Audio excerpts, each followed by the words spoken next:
why not look into Square? I ask you. That's what my wife did, and it worked out fine. Speaking of everything being squared away, we are now squared away, and we are Hey, that's what I now like to hear. live and streaming. Hey, hello everyone who maybe is here. No? No one? Nobody's here now. Okay, good. It's just you and me, Say Ben. whatever you want. Hey, I don't like the French. I'm kidding. Of course, I love the French. Famously, I enjoy their comic books.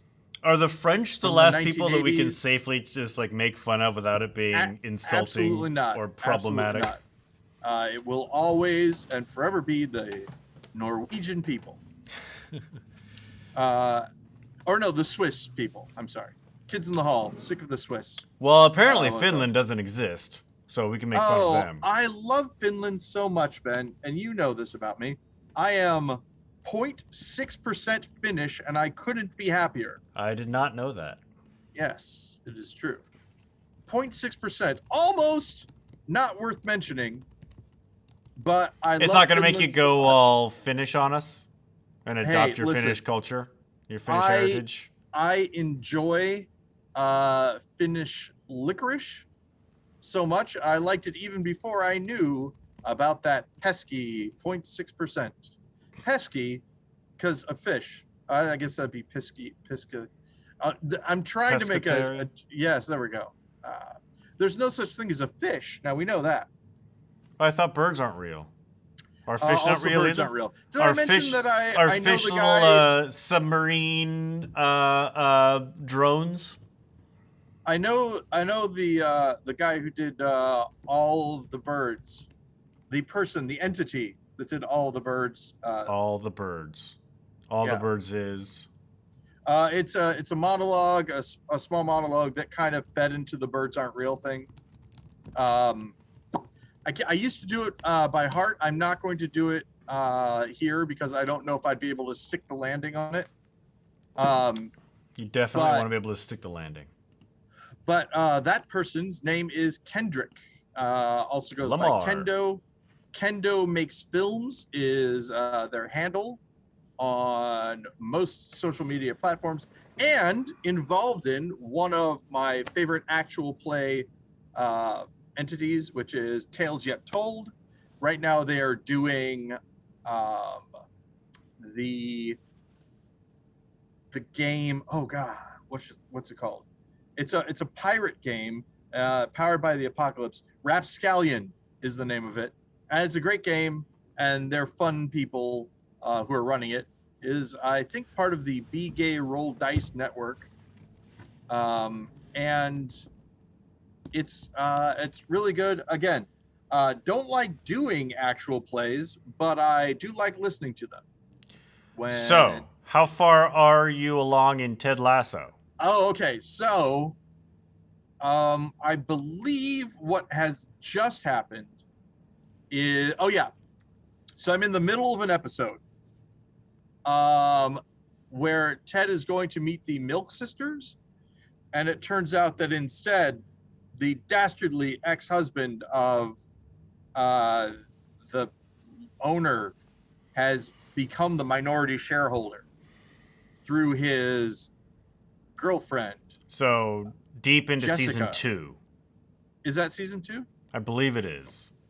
Okay. Danny Rojas has just recently shown up. Well, that was season 1. Who I love. You can't help but like him. Really, I think is the point. Have they had the dart game yet with the ex-husband of the owner? No, I don't know what that means. The dart game. Oh, you know what? I bet you they're gonna have the dart game in this because I think they're in a pub. They're in a pub. All right. So that is season 1. That is season 1. I thought the shenanigans was in season 2. Okay. So yeah, I haven't seen that yet, but it's coming. I like it. How do you stop watching TV in the middle of an episode? Easy. Is it because it was 6 o'clock and time to do the podcast? No, nothing like that. It was last night, and I had to take Betty to an event or something like that. Ah. And so happens is I'm in the middle of something, and then they say, "Hey, we got to go do this," which, as an autistic person, Ben, you can imagine, isn't the greatest. I love them very much, and they cannot sometimes help interrupting me, and so I have learned to, and I'm still not great at it. I mean, if they were listening to this, they would tell you I am not good at task switching. Right. But I still deal with it when I can. Are you bouncing, or is your camera vibrating? I'm not always the best. Yeah, I'm bouncing. Are you okay? This is something that I do. Yeah. I guess this is new. I thought that I did this all the time, but maybe I'm starting it up again. Jennifer will say, I don't know that I'm doing it. That's the main thing, is other people have to point out to me that I'm doing it when I do it. So like me. Well, the camera is also more close to your face. Yeah. And I've stopped, as you can tell. I'm not doing it anymore. Yeah. That I know of. For our viewers at home. Yeah. The Edwardsville area of Illinois is not undergoing a small tremor. Has no earthquake. Oh God, it almost started again. But I stopped myself. I don't feel good when I'm not doing it, if that makes sense. Imagine it's some sort of release of some sort. You're sitting in a school classroom, and all of a sudden the air conditioner shuts off. And you didn't realize that the air conditioner was on, but now that it's off, it's weird because it's now quiet. Does that make sense? It does, and does that happen to you? There's sort of an opposite feeling. When we had the guy who lived upstairs, he would play loud music basically all day, and I would be in the office, and just there's this constant thumping of his speakers. But then when it would get turned off, this wave of calm would come over me because it was finally silent. And then ultimately, inevitably, it would start up again. When, buzzing of overhead lights, right? I hate it. Intermittent beeping, I hate it. I really don't like it when an air conditioner or a furnace kicks on either. The sound bothers me for a while. Good thing you do the show in the basement then, where your furnace is. Yeah. Oh, hey, Jennifer pointed out that she turns it off whenever she does her recording, which is a smart move. An interesting plan. Well, her recording is also more professional than our weekly podcast. Well, also, and it happens at night. So if it's cold, I can wear more blankets or whatever. But when it's hot, sometimes I'll wake up and it's hot in the room, and I can't get back to sleep. Right. So, yeah, it's not great. We are again a week or so into the reign of Charles III, I believe. King Although Charles he's not III. being crowned king at this time. So I know nothing about the royals aside from just what I see in headlines. He's people referring to him as King Charles. Is he not going to get crowned? There's not going to be a coronation until after Elizabeth's funeral. Is there an order of operations here? I believe there is and I saw a thing about it. I didn't read it, so I don't really know what it is. So right now he's sort of like King Charles III elect. Sort of. I mean, that's sort of the thing. Whatever the word would be for the royals. BigSoftTitty.png, the podcast, and Tom Walker, half of the podcast. Of course, Tom Walker and Debbie Lardner are the people who do it. He's in Great Britain right now, so he's talking about some of the stuff that they do, and they canceled a lot of comedy on TV, even though live comedy is still happening. Like the Weather Channel or the BBC weather, I don't know, whoever does the weather in Great Britain, they aren't doing the daily, they aren't doing the hourly updates or some sort of updates to it. They're only doing like forecasts in the beginning of the day or whatever. It's just all these weird things that because of the death of the Queen, it's been 70 years since the ruling monarch has died, and so they're kind of, Weather Channel didn't exist 70 years ago. Yeah, it is kind of interesting that, you know, that you and I have been alive for, you know, I'm not trying to push you into the same age bracket as me, but we've been alive for almost half a century. Yeah. And she, for that whole half a century, she has been the monarch. We've known no other reigning monarch from Great Britain. That's right. Jennifer pointed out that after King Charles, if everything goes well for them, it would be King William. And then after King William, it will be King Arthur, which is pretty crazy. So wait, is Arthur William's oldest male heir? That's what Jennifer said. Interesting. I have no idea, but I love the fact of another King Arthur.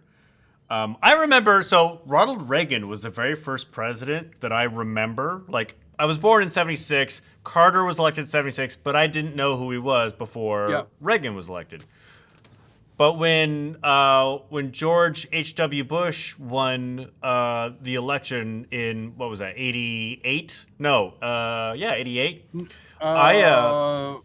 Yeah, okay. It would have been 88. I remember being kind of like freaked out that the president was no longer Ronald Reagan. Not knowing anything about his politics, but like Reagan was our president. Now we have a new one? Yeah.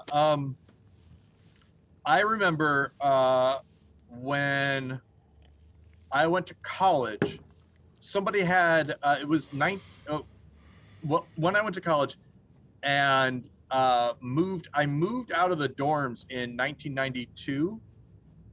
And one of the things I saw when I moved into, you know, college, how in their windows of their houses that they were renting. And one of them was George, get out of my bush, which I didn't get at the time. It had to be explained to me. And I was like, oh, okay. And for those of you in the podcast who don't understand, there are none of you, obviously, but I'm not going to explain it.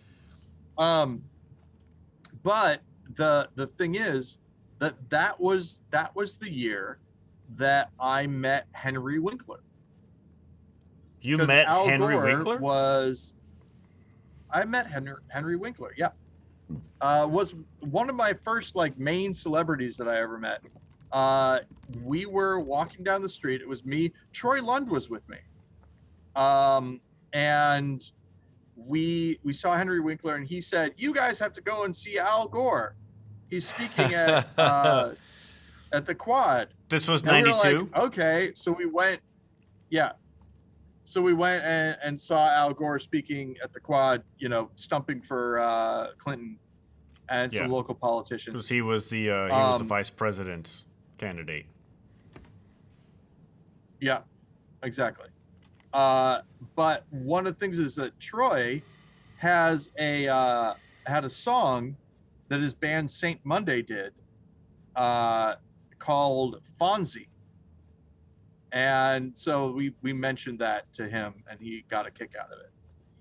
Apparently, he's a very nice fella. Me meeting Henry Winkler. Yeah, it seems like it. Speaking of Barry, when's the next season? Do you know? No, I don't. I cut Ben off right in the middle of a thing because there is still a little bit of delay. Ben, go ahead. What were you saying? I apologize.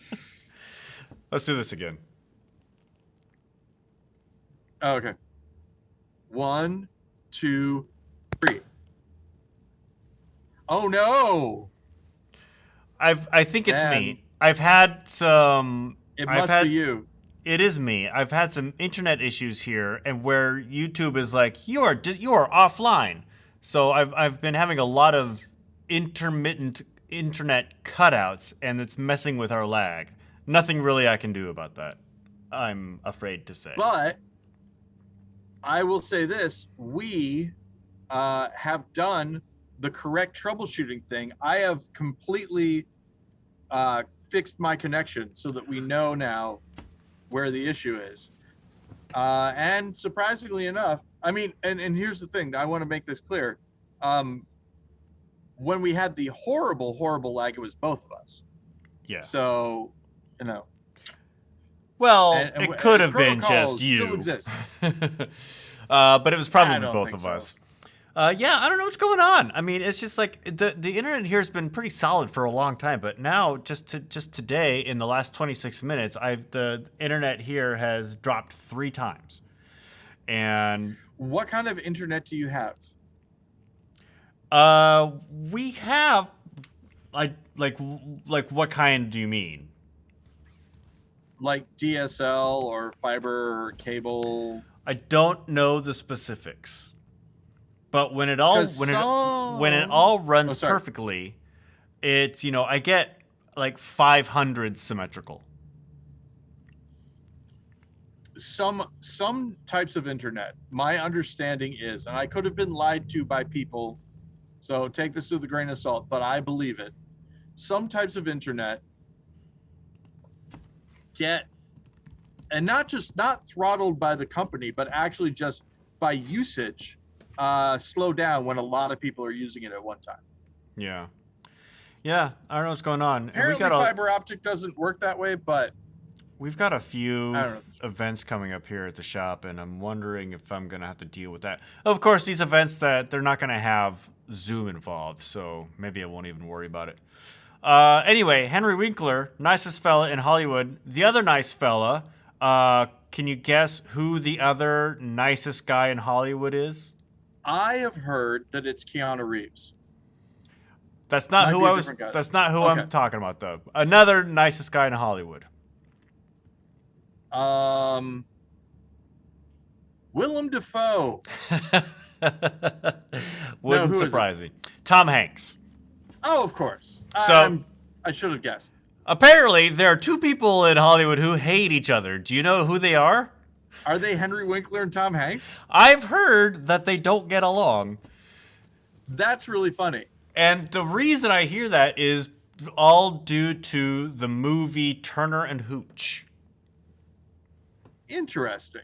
Yeah. So, I don't know the backstory. I've just heard that these 2 nicest guys in Hollywood.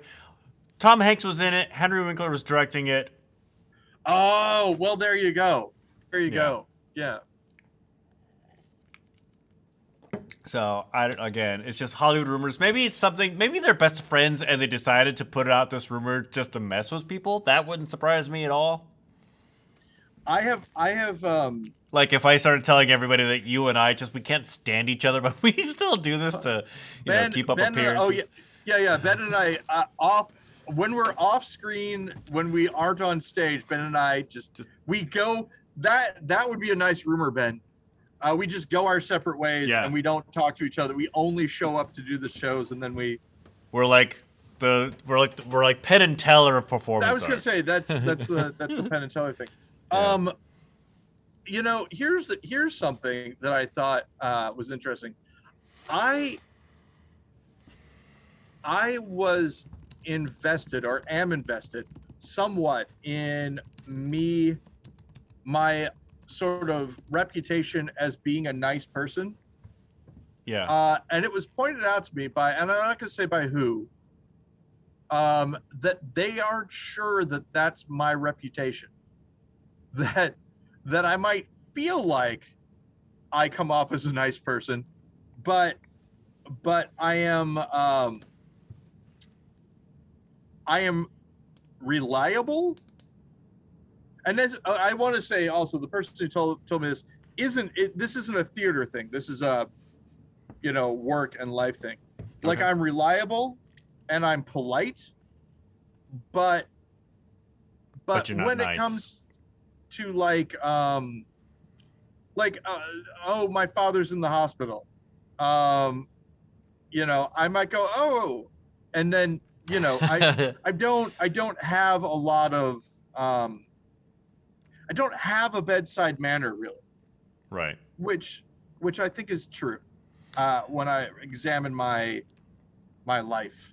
I have to work hard at that too because it doesn't come naturally to me. And sometimes when I encounter a person who does have like an incredible bedside manner and lots of empathy, my initial instinct is to think that they're putting it on and Yeah, are faking it. yeah, exactly. Why would they? Why would they care? This is one of the nice things I will say. Yeah, why would they care? With me and Jennifer, um, Jennifer does have that bedside manner, which is funny because you know she has a reputation sometimes of being like, um, you know, aggressive and things like that. But that's I think just part of being a woman in the modern age. Um, but no, I mean, if someone is in trouble and she's driving and she sees it, you know, she will. I know that she will pull the car over and go back Really? and see if they're okay and see if there's a way that yeah, exactly. Oh, I have a story about this actually. There's a woman who was just wandering around in our neighborhood that needed help, and she called the the the police to help, and they didn't do anything. And they said that she could take her up to the Quick Trip, which is just a gas station. And Jennifer was really confused at that, and she instead stayed with her and made sure that she got help and stuff. Um, Turns out later, what we found out was that they weren't just saying that for no reason. Quick Trip is a safe space here and a police substation and stuff. So, Quick Trip, I'm there's that. assuming, is like a gas station, Yep. convenience store kind of thing. Exactly. One of the interesting things around here as well is that, like the police, the fire people, The fireplace. they all come out of the same building. And now I could be wrong, and someone who lives here might correct me on this, but it seems to me that when you call here, there's like a conversation about what the best way to help is, and then they do that, as opposed to a lot of times, I think like with, and I could be wrong about this, but with paramedics, sometimes they show up and they don't know exactly what the situation is, that sort of thing. And it might be because the response time that's needed for our station is so much smaller, right? So I don't know. It's smaller? Yeah, because the area that they cover is so much smaller than You don't cover. There aren't large plots of Edwardsville that are only covered by police, fire, medic in one central building. oh no, that's what it is. But I mean, it's a smaller town. There's not as much going on. Like per square foot, the amount of people that there are, and that I kind of thing. gotcha. It's Although not as that's active. changing, there are lots of big new housing places. Oh, in fact, let's save a life, Ben. Let's save a life here on the podcast. Listen up, people.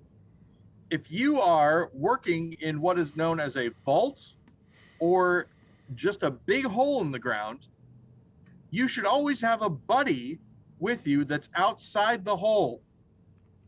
Because sometimes when you're in a hole in the ground, you can get low air quality. If you can get something that's called a sniffer, that's even better, because it will tell you how much oxygen there is, and it will beep if there's a problem with how much oxygen there is. But there's a problem that happened on a work site near us. 2 people died because one person, and this is what always happens. This is why you got to have your buddy, and your buddy has to know the right thing to do. Somebody didn't have enough oxygen, went down, and the person went down in the hole to get them. And of course, then they didn't have enough oxygen either. There's a famous urban legend, or it might be real, the train car of death that had like like 8 people die or whatever because everybody kept going to check in on everybody else, and there were toxic chemicals inside the train car, or fumes inside the train car, and so people were just. So you stay outside, you call for help, and you wait for that help to arrive. That is what is supposed to happen. In the meantime, you just watch your friend die. Yeah. And that's yes. We had an incident up here a couple months ago where people were working in a trench in a residential area. I don't know exactly what they were doing, but there's like 2 people in this trench, and the crew were above it. Right. And the trench collapsed. Ooh. And buried them, and they did not make it. And wow, that's gotta suck. Yeah, they had to be dug out a couple days later, I think. Once they Horrible determined that it was okay. bedside manner, Paul Goody. That's gotta suck. That's gotta suck. Yeah. Especially for those people involved. I mean, especially for the people who lived in that house, right? Because it was just like these 2 like city workers. Were you ever crushed as a kid? Not like to death, obviously, but did you ever get your entire body like either held down by another kid on like a mattress or something? Or I had to. I mean, I was an active, rambunctious kid. That had to have happened at some point. I think that it happens to most everyone, and there's like this innate fear. I think I might have mentioned this on the podcast before, but like a couple of months ago, maybe more than a couple of months ago, Edward sometimes poops underneath the bed. Edward. Because he knows he gets in trouble if he does it in the house and I see it. So if you don't see it, he doesn't get in trouble. Exactly. So I've started rewarding him for going on the pads. He's been pretty good about that. But so he went under the bed on one of the pads. So I'm retrieving the pad, but it's out a little bit farther, and so I fell. So my bed is about this far away from the wall, and I fell into that gap. And my arms were like sort of pinned, so I couldn't use them to get myself up. And luckily Jennifer was there, and she was able to pull me up. But I was really like, this has got to be the stupidest way to die if I. Because I've got this dog poop like right there, and it made me wonder. I probably would have been able to last long enough for someone to help me. Well, your family would have found you eventually. Eventually, but it was a very precarious position, and I had flashbacks to when I was a kid, and I got trapped and smushed and crushed and all that. So. Yeah, there was a moment where. I was like in a situation where I couldn't get myself out of easily. I was on the family farm down in Parkdale, Oregon. Now, is that your dad's farm or is it a relative's farm? My dad. Well, no, it's my dad's family. It's like my dad's cousins run it. Gotcha. Yeah. But their grandparents started it. Gotcha. We would go down there to visit family and just go like on vacation and stuff. And there was some farm equipment we were allowed to use. For instance, these ATVs, these 4-wheel ATVs, which I really loved. Just zipping up and down the orchards. They were 4-wheel, not 3-wheel? Yeah, 4-wheel, not 3-wheel. And they were like little like go-karts. Yeah. Like all-terrain go-karts. And yeah, I would just zip up and down the orchards. I was out one day with I was on the 4-wheeler. Did they have a saddle or did they have a chair? If that makes sense. No chair. There was no back. It was a saddle seat. Yeah. Okay. Just making sure.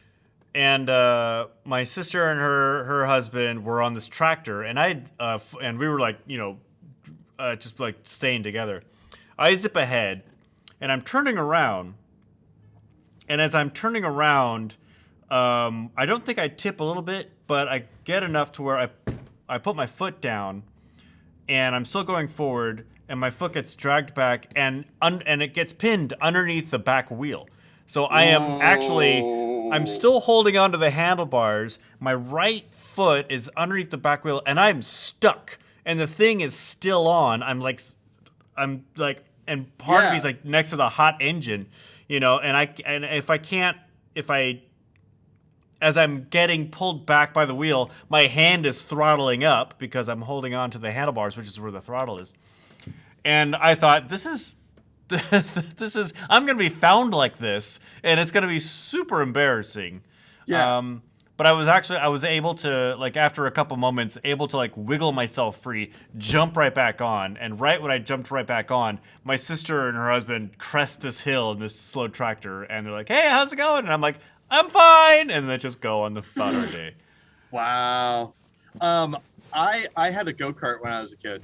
I might have told you this story already, but the go-kart was stuck a little bit, and so I wanted to push it, so I got off of it and I pushed, and one of the places where I pushed was the muffler.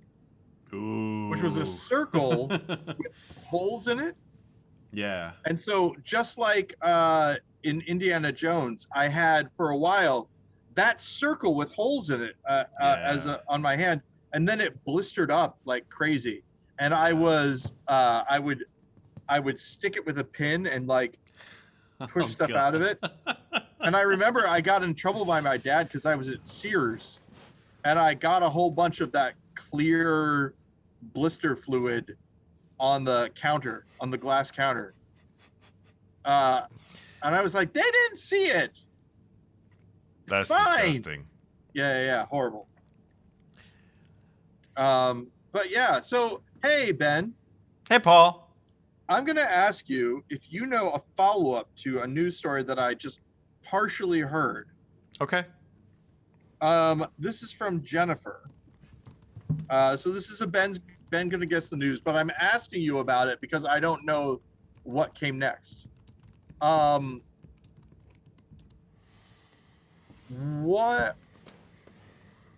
in the news recently? This is going to be an oblique one. I think you're going to get it. In the news recently, golf cleats were mentioned. Why? Interesting. I don't, off the top of my head, know. Golf cleats. I'll give you a little hint. What do golf cleats have to do with national security? And again, this is a lateral thinking puzzle. So, Trump was found with documents in his estate. Trump is an avid golfer. Were golf cleats found with some of these documents? According to Jennifer, who is, granted, not a reporter, but he was flown to Washington, D.C. Yes. By some agency. I did hear that. Didn't have time to change out of his golf cleats. That's how quickly he was. Yeah, a lot of people were speculating that he was going up to DC to be indicted. That didn't happen as of now.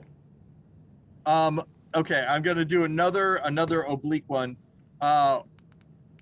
This is, again, a national security issue tied to the former story. There is something about this situation that's a little bit like jazz. Why? It's the documents you don't see, man. Exactly, Ben. 100%. The people who were investigating. Again, this is according to Jennifer Pratt as my source. People who were investigating were troubled, not because of the documents that they found, but because they also found a lot of empty boxes and folders. Speculating again that Trump has, if not just given these away to random people, sold them to foreign governments. Yes. So that is there anything new come out of that story, or is that still the? It's kind of where we're landing. I mean, he wanted a special master to go through these documents to decide how bad it is to determine And the DOJ was like, no, we're not going to do that because you don't get to have someone you pick go through and determine how nationally Oh, he sensitive these wanted to documents pick- are. He wanted Yeah. to pick someone. Oh, Yeah, that's fun. and then this Trump-appointed judge said, yeah, no, you can do that. And all the legal experts are like, this is egregiously against all, legal norms. And Yeah. this Trump judge is in Trump's pocket somehow. That is new information. Interestingly enough, and I'm sure that you probably know this, the Department of Defense has a bunch of rules and stuff Yeah. that I think, pardon the pun here, may trump whatever that guy said. Right. So that'll be interesting to find out. It's also just a tactic to delay the proceedings. Yeah. What would be great? I mean, again, I'm watching Ted Lasso, right? Ted Lasso. Lasso, like yeehaw, I'm a Ted cowboy. Yeah. The one thing I would say is what would be great for a story, and this is of course real life and not a story, but what would be great is if the person that he appoints comes back and goes, "Yeah, this is bad." Well, geez, I'm sorry, Mr. President, but there's no way around this. You done goofed. Yeah, exactly, that sort of thing. Because it's definitely unprecedented. I was going to say unprecedented. Yeah, exactly. We're hacks, Ben. We're hacks. Also a great show on HBO. Oh, I haven't seen it. What's it about? Gene Smart plays this Vegas comedian who has to hire a millennial or Gen Z writer, and it's a clash of ages. It's a culture clash, and it's actually a really good show. I really enjoyed it. There's two seasons. Who plays the writer? Do you know? The writer's played by Hannah Ernswinger, who is. Do you remember? How familiar are you with very early Saturday Night Live, like late '70s, early '80s Saturday Night Live? Classic, not ready for primetime player Saturday Night Live. Okay. Relatively. Name the person. Lorraine Newman. Yeah, I know Lorraine Newman. It's Lorraine Newman's daughter. Hey, all right, that's awesome. I like Lorraine Newman. Einbinder, Hannah Einbinder. Yeah. It's a weird name. Hannah Newman would be so much easier to say. Yeah, exactly. Get on it, Newman. Take your mom's last name. Yeah, come on. What are we paying you for? F the patriarchy. Neither of you gentlemen are paying me. Exactly. She called us gentlemen. We're moving up in the world. She caught on to us. Hey, anybody watching? No. Yes? No. Yes? No. No? Nobody's watching. I Thank feel God better for that. when nobody's watching. Yeah, exactly. Takes the pressure off. Now put the pressure on. Now hold it right here. I still like. When was the last time I went to Bangkok? Oh God. I went to Jack in the Box. They said, "Hey, don't do that. We might need that box later." Remember that? Woo, I still love it. I saw a screen grab of a headline from the news story. It was like the first day of kindergarten for a kid named Jack, and the lower third was Jack off to kindergarten.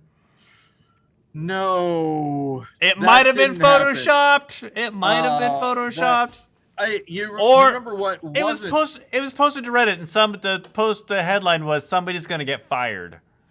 The one thing that did happen, and I remember you remember this too. It was DEA deals blow to local drug dealers, which I thought was wonderful. I got a whole book of. I mean, Jay Leno made a career out of stupid headlines like that. But I have a book called. What the heck is it called? It has nothing to do with the Tonight Show, but it also has a collection of a lot of these like pun-friendly headlines. News of the Weird was something that I used to collect when I was a kid. The books of it, I loved them. True Facts. I think that's the name of the collection. Oh, I have that. I think. Yeah. Oh no, I have Big Secrets, Bigger Secrets, and Biggest Secrets. True Facts is actually kind of great because I love rereading it every few years just because it gives me a good chuckle. Yeah. So let's see. Have you been watching? I think we mentioned this already. House of the Dragon, Lord of the Rings. I am caught up with House of the Dragon. I have not started Lord of the Rings. I still like Lord of the Rings. I think it's good. Do you like it better than the Game of Thrones? They're different. I have different. I have 3 shows that I need to start watching. One is The Rings of Power. Yep. The other is She-Hulk, which I haven't seen yet. I've seen some of She-Hulk, and I like finally, the 5th season of Cobra Kai landed on Netflix last week. Oh, and I need to watch that. I haven't really. I saw like some of the first episode. Some of the first season. Yeah. I was like, and I really dig it.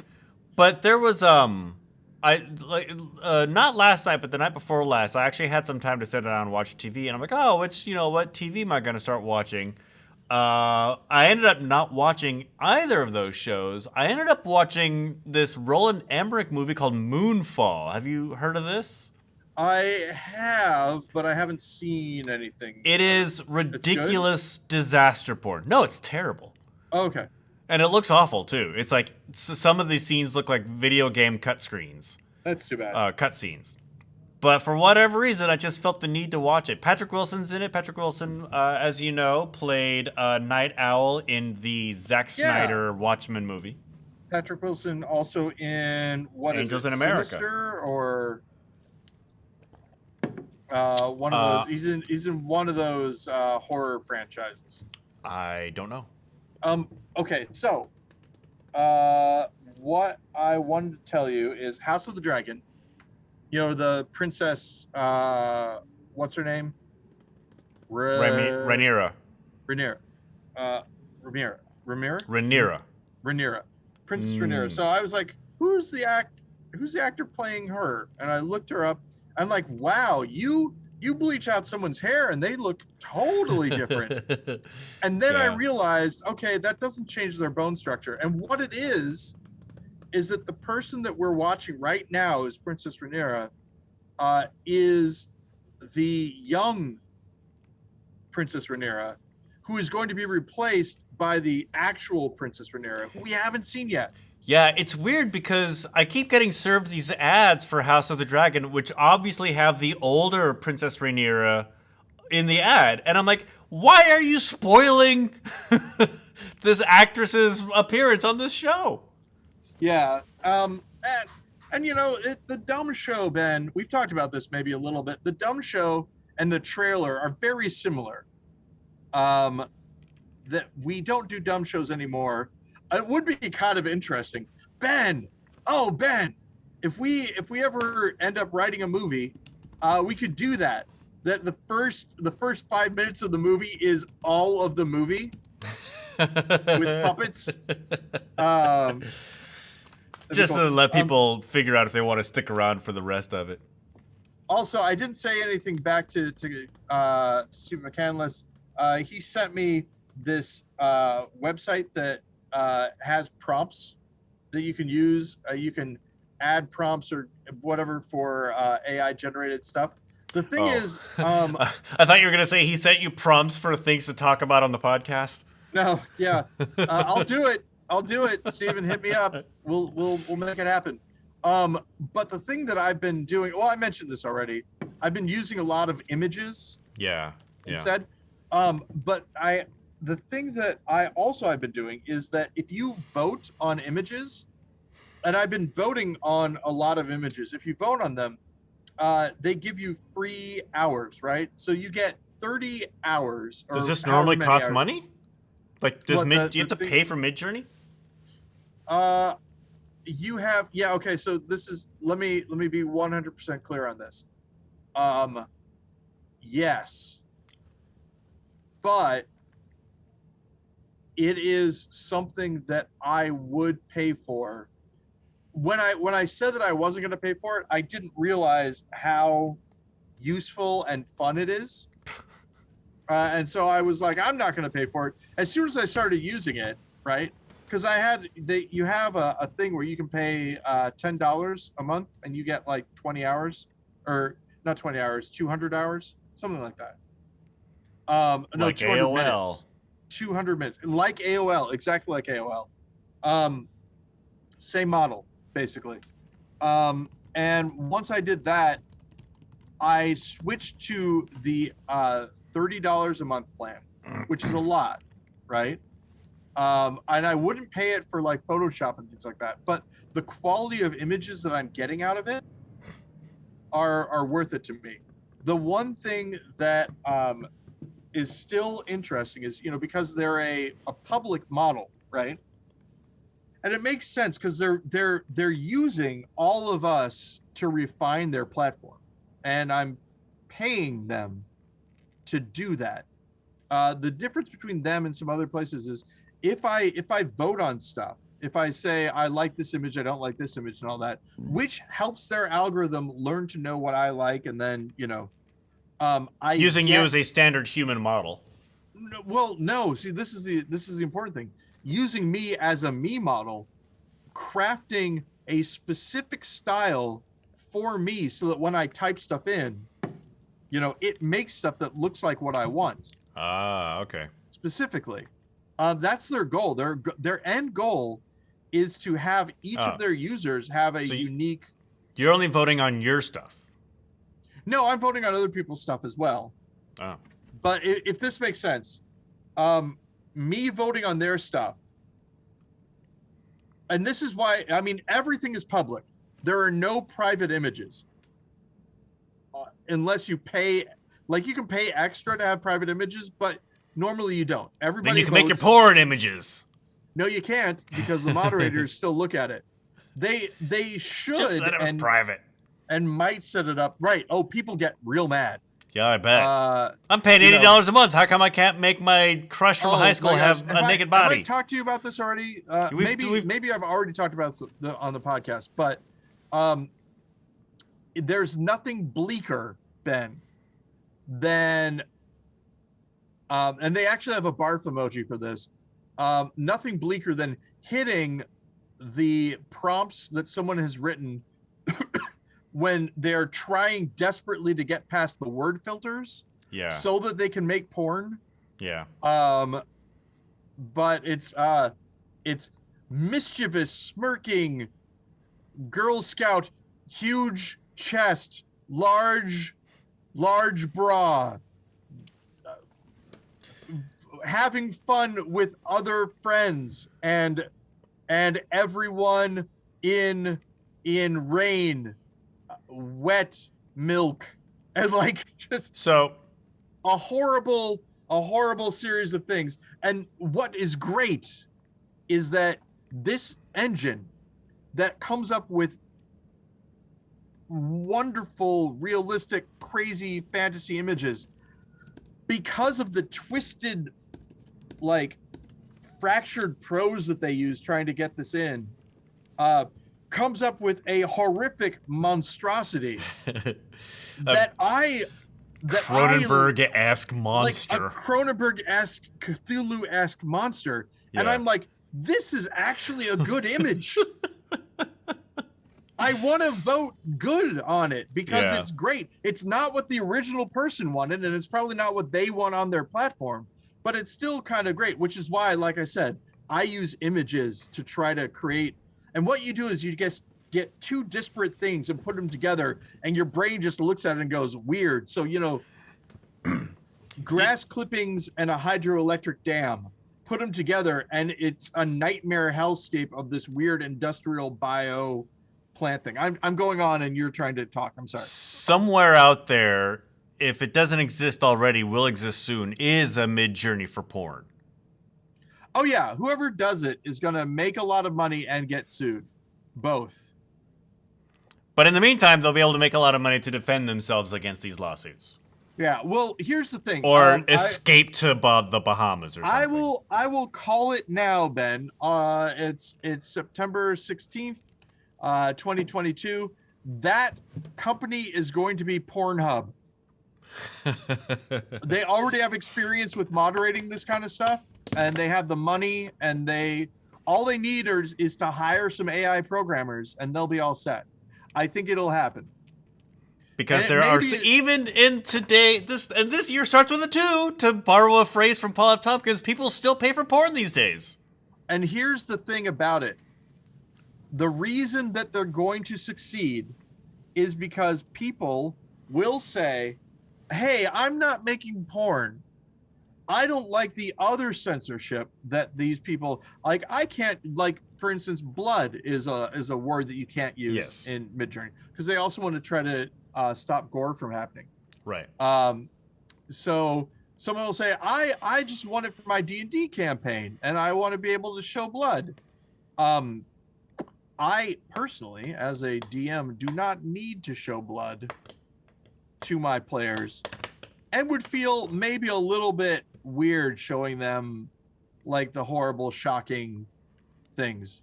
Well, you just do what some zombie video games have as an option, and that's to have the blood green colored. Exactly. And what you can do also, by the way, if anybody's listening and they want to try to get around filters, I do not recommend doing this, but if you have a picture of a whole bunch of water and a picture of something with a visible bruise, or like a person with a visible bruise on their face, and you have it put those two things together, it might just make it look like a horrible, horrible bloodbath on accident, and then you can delete it and go, yikes, which is what happened to me. You heard that pro tip here first, people. And with that, I think we need to... Don't do it. Put that on the LPT subreddit for all you Midjourney hackers out there. So, Ben, as always, I enjoy working with you and talking to you. We are good friends and colleagues, both on and off the stage. Exactly. Don't let anyone tell you different. We have regardless of any rumors you may hear from either one of us. Oh, one last thing. A game that you can play with your friends at home. It's called Top Bunk, Bottom Bunk. And the idea is you imagine a duo of some kind, and if they were in bunk beds, would they be the top bunk or the bottom bunk? I think, Ben, you and me, I think you're the bottom bunk, I'm the top bunk. And with that... I am the top bunk in most situations. Alrighty. Well, I guess we can't both be top bunks. Yeah. Top bunk is, ironically, the lower status of the bunks, by the way. It's actually true. I'm getting deeper and deeper into the psychology of this all. Yeah, well, that's what happens in prisons, Ben. All right, anyway, talk to you later, everyone. Bye, Paul. Keep it wrong. Keep it wrong.